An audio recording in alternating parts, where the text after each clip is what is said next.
Bon, je pense qu'on a fait le tour des exemples et que vous avez compris où se situe le problème. Ça me semblait important de bien expliquer et de bien insister sur tout ça, parce que la présidentielle de 2022 approche, et vous verrez que tous les candidats vous diront la même chose. En 4 étapes. Il faut relocaliser pour lutter contre le chômage et tirer les conséquences de la crise du Covid. Oui, bon, très bien. Sauf qu'ensuite, ils vous disent tous qu'il faut rester dans l'Union européenne, dans l'euro et dans les traités de libre-échange, c'est-à-dire dans le cadre économique qui a conduit aux délocalisations. Mais c'est pas grave tout ça. Au lieu de regarder vers les secteurs du passé, il faut devenir compétitif dans les secteurs d'avenir, où on devrait être bon. Et alors là, ils vous ressortent toujours la même recette, baisse du coût du travail, avantages fiscaux divers pour les entreprises et les plus riches, subventions à des entreprises privées sans condition, etc. La chronique d'un fiasco annoncé dont la petite musique est déjà revenue sur le devant de la scène. Les patriotes au petit pied qui vous disent « il faut faire des usines en France », mais qui vous expliquent que les gens qui réussissent à faire des usines, votre patron de Xenoterra, il n'existe plus avec l'ISF, parce que le jour où il réussit, il s'est carapaté. Heureusement qu'on a supprimé cette aberration de taxer la réussite quand elle réinvestit sur notre tissu productif. Macron ment, comme d'habitude. Déjà, les biens professionnels n'étaient pas comptés dans l'ISF. Vous pouviez posséder une entreprise qui valait des milliards d'euros et ne pas payer un seul centime d'ISF là-dessus. Alors il y avait des conditions, c'était un peu débile, et ça créait parfois des problèmes dans les entreprises familiales, mais la réussite financière n'était pas taxée comme il le dit.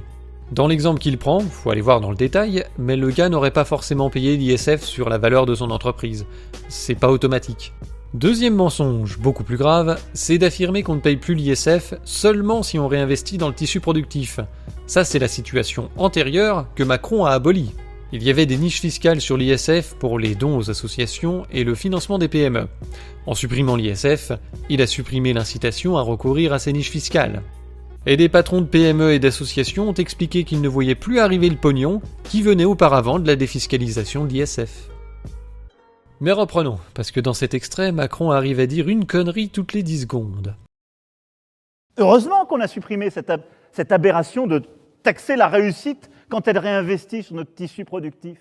Et vous voyez que tout se tient. Et cette crise, elle révèle quoi? Qu'on aurait simplement dû faire 10 ou 15 ans plus tôt ce que nous avons fait. Malheureusement, nous avons vécu à plein l'absurdité d'un modèle économique qui n'existait plus. Modèle français. C'est-à-dire qu'on était sur notre pyramide en disant patriotisme industriel, mais on ne s'en donnait pas les moyens.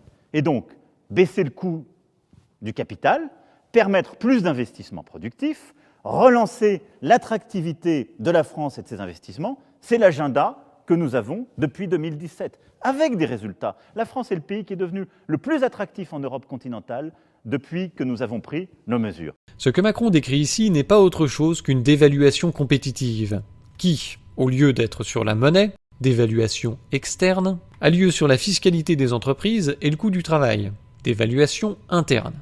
Imaginons qu'on veuille régler le problème du chômage avec cette mentalité en la poussant jusqu'au bout.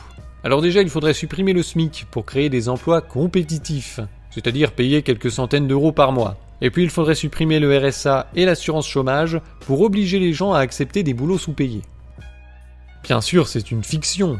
Dans la réalité, personne n'oserait mener une politique aussi cynique, mais non.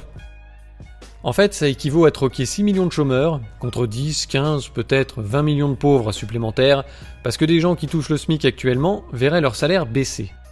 Or, beaucoup de gens en France ont déjà du mal à payer leurs charges fixes avec un SMIC. Un Français sur 5 ne peut déjà plus se payer 3 repas par jour. Alors imaginez si on baisse drastiquement les salaires. Faudra m'expliquer comment on peut créer du développement économique avec des gens de plus en plus pauvres. Moi je croyais que le but c'était de faire l'inverse. Très loin de développer l'économie et de créer des emplois, cette politique créerait un choc déflationniste, entraînant une crise économique, financière et sociale. Vous pouvez aller voir ce qui s'est passé en Grèce, Ils ont appliqué cette politique. Ah, ils ont eu la misère, ça y a pas de problème.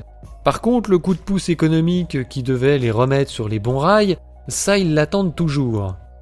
Si le chômage a baissé en Grèce ces dernières années, c'est uniquement parce que les jeunes se barrent du pays. Leur avenir part à l'étranger. Donc c'est un pays foutu, mort. L'euro a mis la Grèce dans la tombe, et les politiques de sauvetage ont mis la terre par-dessus. C'est terminé. Et faut pas se faire d'illusions, Vu la direction qu'on prend, la Grèce est notre avenir. Et c'est bien pour ça qu'il faut sortir de l'Union européenne et de l'euro. La dévaluation de la monnaie permet de redevenir compétitif à l'extérieur sans pourrir l'économie domestique par la baisse massive du niveau de vie des gens.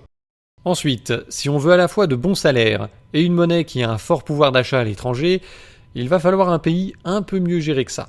Remettre de l'argent public sur des choses utiles, éducation, santé, services publics, et retirer le pain de la bouche à tous les sacs à merde qui vivent à notre crochet.